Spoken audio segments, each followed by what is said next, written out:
কম্পাসকে মারার জন্য কম্পাসের মাথায় গ্যাজেট তুলে দিল মুক্তি ও মোনালিসা। হ্যাঁ বন্ধুরা, এমনটাই দেখা যাবে। বিস্তারিত জানতে ভিডিওটিতে লাইক দিয়ে চ্যানেলটি সাবস্ক্রাইব করে দেখতে থাকুন। গল্পের শুরুতেই দেখা যাবে ঋতুজা কিঞ্জলকে নিজের ঘরে ঢাকলে তখন কিঞ্জল ঘরে এসে বলতে থাকে, বৌদি তুমি আমাকে ডেকেছিলে? তখন কিঞ্জলকে ঋতুজা বলতে থাকে, হ্যাঁ ডেকেছিলাম, তোমার সঙ্গে কিছু দরকারি কথা ছিল তো তাই। আচ্ছা ঠাকুরপো, তোমরা যে হাইওয়েতে কলেজ তৈরি করতে চাইছো সেই জায়গাটা তো কম্পাসের ব্যাপার তাই না? এ কথাটা শুনে চমকে যায় কিঞ্জল। কিঞ্জল বলতে থাকে, বৌদি তুমি এসব কি বলছো? এতদিন পরে তুমি এসব ঘাটাঘাটি করছো কেন? তখন ঋতুজা বলতে থাকে, কারণ এখন জমির মালিকটা বেরিয়ে এসছে তাই এগুলো ঘাটাঘাটি করা হচ্ছে। আর তোমরা তো এই জমিটার জন্য কম্পাসের বাবাকে কিছুই দাওনি, তার জন্য তো তোমাদের এসব নিয়ে কিছু একটা সমস্যায় পড়তে হবে তাই না? তোমার দাদা হয়তো অভিজিতের থেকে ফর্মুলাটা নেওয়ার জন্য তার সঙ্গে এরকম ব্যবহার করেছে, কিন্তু তুমি তো জমি নেওয়ার জন্য এমন করেছো তাই না? এর জন্য তো তুমিও সমান দোষী, তুমিও কিন্তু শাস্তি পেতে পারো। ঠিক তখনই অস্মিকা এসে ঋতুজা ও কিঞ্জলকে খাবার জন্য ডেকে যায়। এদিকে দেখা যায় মুক্তি ও মোনালিসা সে ল্যাবে এসে সব কিছু রেডি করতে থাকে। এরপরে মোনালিসা বলতে থাকে, আজকে কম্পাসের এমন অবস্থা করব ও সারা জীবন মনে রাখবে। এদিকে কম্পাস ল্যাবে যাওয়ার জন্য নিজের মাকে খাওয়া দাওয়া করে সেখানে নিজের বাবাকে বলতে থাকে, বাবা তুমি একদম চিন্তা করবে না, তুমি সবসময় ঘরের লাইটটা জ্বালিয়ে রাখবে আর আমি ফোনে সবসময় তোমাদের খোঁজ নিতে থাকবো, আর আমি সিসিটিভি ফুটেজে সবসময় দেখতে থাকবো, বুঝতে পেরেছো? তুমি কোনো ঘাবড়াবে না, বুঝতে পেরেছো? আমি সবকিছু ফোন থেকে দেখে নিব, আর কোনো সমস্যা হলে আমি সঙ্গে সঙ্গে চলে আসবো। তখন দেখা যায় অভিজিৎ বলতে থাকে, ঠিক আছে মা, তুই সাবধানে যাস, তুই কোনো বিপদে যেন না পড়িস, তুই সাবধানে গিয়ে সাবধানে ফিরে আসিস। এরপরে দেখা যায় কম্পাস বেরিয়ে গেলে অঞ্জনা কম্পাসের দিকে তাকিয়ে থাকে। এদিকে বিহান ঘরে বসে কম্পাসের জন্য চিন্তা করতে থাকে আর কম্পাসের কথা ভাবতে থাকে আর বলতে থাকে, না জানি কি খাচ্ছে না খাচ্ছে, মেয়েটার এতটা রাগ, কারো সাহায্যও নেবে না বলছে, সাহায্য করতে চাইলাম তারপরেও সাহায্য নিতে চাইছে না। এভাবে যদি মেয়েটা এরকম জেদ করে বসে থাকে তবে কি করে চলবে বলো তো? এদিকে দেখা যায় এরপরে ঋতুজা এসে বলতে থাকে, কি ব্যাপার বিহান, কম্পাসের জন্য চিন্তা হচ্ছে? তুমি তো কম্পাসকে বেরিয়ে যেতে বলেছিলে। তখন বিহান বলতে থাকে, আমি তো রাগের মাথায় বেরিয়ে যেতে বলেছিলাম, কিন্তু তাই বলে কেউ বেরিয়ে যাবে আর আমাদের কারো হেল্প নেবে না? অন্ততপক্ষে যে কয়দিন আমাদের ডিভোর্সটা না হচ্ছে সে কয়দিন আমার আমার আমার সাহায্যেই চলতো। তখন দেখা যায় ঋতুজা বলতে থাকে, কি বললে তুমি ডিভোর্স দিবে? ডিভোর্স দিয়ে মোনালিসাকে বিয়ে করবে? তুমি এটা করতে চাইছো বিহান? তখন বিহান আমতমতা করতে থাকে আর বলতে থাকে, না মা, আমি মোনালিসাকে নিয়ে এখনো কিছু ভাবিনি, কিন্তু আমরা তো এটা অস্বীকার করতে পারি না যে মোনালিসা আমাকে মন থেকে ভালোবাসে, মেয়েটা আমাকে অনেক ভালোবাসে মা, আমাকে অনেক ভালোবাসে। এদিকে দেখা যায় সায়েন্টিস্ট অনিমেষ সব কিছু এক্সপেরিমেন্ট করার জন্য রেডি হচ্ছে। এরপরে কম্পাস ঢুকে বলতে থাকে, স্যার আমি এসে পড়েছি। তখন দেখা যায় সায়েন্টিস্ট বলতে থাকে, কম্পাস তুমি এসেছো? তখন কম্পাস বলতে থাকে, হ্যাঁ স্যার, আপনি ডেকেছেন আর আমি আসবো না? এটা কি হতে পারে? আমাকে তো অবশ্যই আসতে হতো। তখন দেখা যায় সায়েন্টিস্ট বলতে থাকে, হ্যাঁ আমি খুশি হয়েছি কম্পাস, আর শুনলাম তোমাকে নাকি তোমার শ্বশুরবাড়ি থেকে বের করে দিয়েছে, তোমার নাকি টাকার অনেক প্রয়োজন। তখন কম্পাস বলতে থাকে, স্যার এটা তো আমার পারিবারিক ব্যাপার, এখানে এই কথাগুলো না উঠালেই নয়। তখন দেখা যায় অনিমেষ বলতে থাকে, হ্যাঁ সেরকম কিছু না, তুমি আমাদের এক্সপেরিমেন্টের একটি পার্ট হবে, এই জন্য আমি চেয়েছিলাম যে তুমি তো সায়েন্স নিয়ে সবসময় ঘাটাঘাটি করো, তাই আমরা একটি এক্সপেরিমেন্ট করছি, তুমি যদি সেই এক্সপেরিমেন্টের একটি পার্ট হও তবে হয়তো আমাদের জন্য ভালো হবে, আমরা অনেক খুশি হব, তাই তোমাকে ডেকেছিলাম। তখন কম্পাস বলতে থাকে, আচ্ছা আপনারা কি এক্সপেরিমেন্ট করতে চাচ্ছেন সেটুকু যদি বলতেন, সেই হিসাবে যদি বর্ণনা দিতেন তবে ভালো হতো। তখন দেখা যায় অনিমেষ বলতে থাকে, এই এক্সপেরিমেন্টটা করবে মিসেস রে, উনি হচ্ছেন একটি বড় সায়েন্টিস্ট, আর উনি এই এক্সপেরিমেন্টটা সম্পূর্ণ করবেন।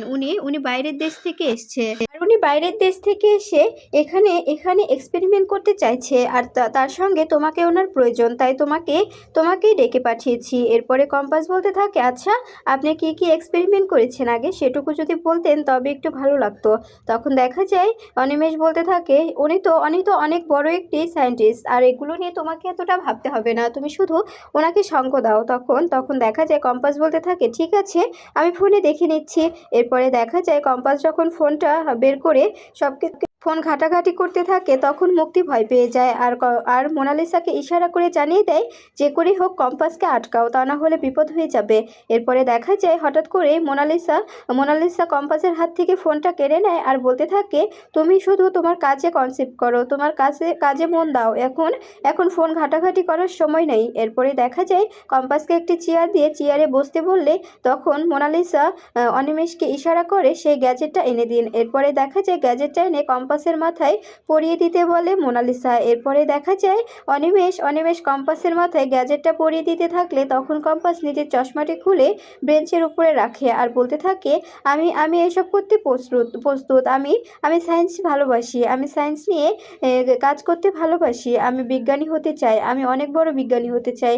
এরপরে দেখা যায় এদিকে বাড়িতে সবাই মিলে ডিনার টেবিলে বসেছে খাবার খেতে। ঠিক তখনই ঋতুজা বারবার কম্পাসকে ফোন করে কিন্তু কোনোভাবে কম্পাসের সঙ্গে কানেক্ট হতে পারে না। এরপরে মেঘমালা বলতে থাকে, আচ্ছা মা, আপনি কি কম্পাসের সঙ্গে কথা বলার জন্য এরকম উতলা হয়ে উঠেছেন? আপনার সঙ্গে কি আজকে কথা হয়নি? আমার সঙ্গে কিন্তু হয়েছে, একটু আগে কথা হয়েছে, বলল ও বাড়িতে ঢুকছে খাবার নিয়ে আর ওর বাবাকে দিয়ে সবাইকে নিয়ে খাবে। এরপরে দেখা যায় ঋতুজাকে এমন হন্তদন্ত দেখে বিহান অবাক হয়ে যায়। এরপরে দেখা যায় বিহান বলতে থাকে, আবার দেখো কি করছে, তার জন্য ফোনটা রিসিভ করতে পারছে না। এরপরে দেখা যায় তখন বুবলি বলতে থাকে, ছোট দাদা ভাই, তুমি খাবে না? তুমি খেয়ে বসে পড়ো, তুমি তো বললে তোমার অনেক খিদে পেয়েছে। তখন দেখা যায় বিহান বলতে থাকে, আমি এখন খাবো না, আমার ভালো লাগছে না, আমি খাবো না, তোমরা খেয়ে নাও। তখন মেঘমালা বলতে থাকে, বিহান, খাবারটা বেড়ে দিয়েছে, খেয়ে নাও, না খেয়ে থাকলে তো শরীরটা খারাপ করবে, তাই না? তখন বিহান বলতে থাকে, আমি বললাম তো আমি খাবো না, তারপরেও কেন জোরাজোরি করছো বুঝতে পারছি না। এরপরে দেখা যায় ঋতুজা বলতে থাকে, বিহান, আমি বুঝতে পারছি তুমি কম্পাসের জন্য কষ্ট পাচ্ছ, তাই না? তখন দেখা যায় বিহান ঘরে চলে এলে তখন ঋতুজা বলতে থাকে, আচ্ছা বিহান, যেহেতু চিন্তা হচ্ছে, তুমি কম্পাসকে ফোন না করলেও ওর বাবা মাকে তো একটা ফোন করতেই পারো, ওনাদের শরীরের অবস্থা কি, কম্পাস কি করছে সেগুলো জানার জন্য ওর বাবা মার সঙ্গে কথা বলাটা কিন্তু তোমার প্রয়োজন। আর তুমি হচ্ছে কম্পাসের হাজবেন্ড, এখনো কিন্তু কম্পাস তোমারই বউ, তাই ব্যাপারটা কিন্তু তোমারই সামলানো প্রয়োজন। আর মেয়েটা কোথায় আছে, কি করছে, তোমারই কিন্তু দেখা প্রয়োজন। এদিকে দেখা যায় কম্পাসের মাথায় গ্যাজেটটা তুলে দেওয়ার পরে বাটন প্রেস করলে কম্পাস আস্তে আস্তে কষ্ট পেতে শুরু করে। কম্পাস কষ্ট পেতে থাকে তখন দেখা যায় এটা দেখে খুশি হয়ে যায় মোনালিসা ও মুক্তি। এরপরে অবাক হয়ে যায় অনিমেষ বলতে থাকে, এমনটা তো হওয়ার কথা ছিল না, মেয়েটার নাক মুখ দিয়ে রক্ত ছড়াচ্ছে, আপনি এসব কি করছেন? বোঝার চেষ্টা করুন, উনি কিন্তু অনেক বড় ক্ষতি হয়ে যেতে পারে, সে ক্ষতির দায়ভার কিন্তু আমাদেরই নিতে হবে। এদিকে দেখা যায় বিহান অস্থির হয়ে থাকে কম্পাসের জন্য। কম্পাসের সঙ্গে কথা বলতে না পেরে বিহান পুরো অস্থির হয়ে যায় আর বলতে থাকে, কি করে আমি কম্পাসের সঙ্গে যোগাযোগ করব? মেয়েটা কি খাচ্ছে, কি করছে, আমি তো কিছুই জানি না। মেয়েটার সঙ্গে যোগাযোগটা করলে বাবা মা নিয়ে কীভাবে আছে, আমি বারবার বললাম যে যেতে হবে না, তারপরেও গেল, কিন্তু আমি মুখে বলতে পারিনি সবার সামনে। কিন্তু আমি তো মনে মনে চেয়েছি যে কম্পাস তুমি যেও না, আর তোমার বাবা মা অসুস্থ বাবা মাকে নিয়ে কোথায় যেয়ে থাকবে। ঠিক তখনই বিহানের ফোনে একটি নোটিফিকেশন আসলে তখন বিহান ফোনটা হাতে নিয়ে দেখতে পায় সিসিটিভি ফুটেজে দেখা যাচ্ছে কম্পাসের নাকমুখ থেকে রক্ত বেরোচ্ছে, কম্পাসকে একটি গ্যাজেটের সাহায্যে বসিয়ে রাখা হয়েছে। সেটা দেখে অবাক হয়ে যায় বিহান বলতে থাকে, এই মেয়েটা আমাকে আর শান্তি পেতে দেবে না, দেখেছো মা আবার কি কাণ্ড করে বসেছে, এবার চাইছে আমাদের সবাইকে ফাঁসাতে। তখন দেখা যায় ঋতুজা এই ভিডিওটা দেখে বলতে থাকে, তুমি কি এখন ওকে চার্জ করবে নাকি ওকে বাঁচাবে? আমার মনে হচ্ছে ও কোনো জালে ফেসে গেছে, প্লিজ বিহান, আমাদের এখন ওখানেই যেতে হবে। অবশ্যই তো যেতেই হবে, তা না হলে তো আবার কি কাণ্ড বাঁধিয়ে বসে, আজকে দেখো ওকে আমি কি করি, ওর অবস্থা আমি কি করি, এভাবে বারবার পাকামো করার শাস্তি আজকে ওকে আমি দেব। এরপরে দেখা যায় এদিকে অনিমেষ বারবার বলতে থাকে, এবার কিন্তু বাড়াবাড়ি হয়ে যাচ্ছে, প্লিজ এটা খুলে দাও, তা না হলে কিন্তু মেয়েটা একদম মরে যাবে, এবার কিন্তু অনেক বাড়াবাড়ি হচ্ছে। তখন মোনালিসা বলতে থাকে, একদম চুপ করে থাকবেন আপনি, এতটা দরদ উঠলে কিন্তু ঝামেলায় পড়ে যাবেন, আপনাকে কিন্তু ফেঁসে দেব। এদিকে দেখা যায় বিহান রাস্তায় বেরিয়ে বারবার ভিডিওটা দেখতে থাকে আর সেই ল্যাবে আসার জন্য গাড়িতে উঠে বসে। এরপরে দেখা যায় জায়গায় এসে বিহান ও ঋতুজা দুজনেই নেমে যায়। দুজনেই সেখানে নেমে গিয়ে ভিতরে ঢোকার জন্য ল্যাবের ভিতরে প্রবেশ করে। এরপরে দেখা যায় ঋতুজা বলতে থাকে, তাড়াতাড়ি যেতে হবে, জানি না মেয়েটা কোন অবস্থায় আছে। এদিকে দেখা যায় ক্রমশ কম্পাসের অবস্থা খারাপ হতে থাকে, হাত পা ফেটে রক্ত বেরোতে শুরু করে। আর হাত পা কেটে কেটে রক্ত বেরোনো দেখে খুশি হয়ে যায় মোনালিসা। মোনালিসা বলতে থাকে, এবার তোকে শায়েস্তা করব। এরপরে ঠিক তখনই দেখা যায় দরজা খুলে ফেললে ভয় পেয়ে যায় মোনালিসা ও মুক্তি। এরপরে দেখা যায় পালানোর পথ খুঁজতে থাকে মুক্তি ও মোনালিসা। এরপরে মোনালিসা বলতে থাকে, এখন কি হবে? বিহান যদি বুঝে যায় যে আমি সবটা করেছি, তবে তো আমাদের সব খেলাই শেষ হয়ে যাবে। কম্পাস হয়তো অসুস্থ হয়ে পড়বে, তারপরেও তো সব শেষ।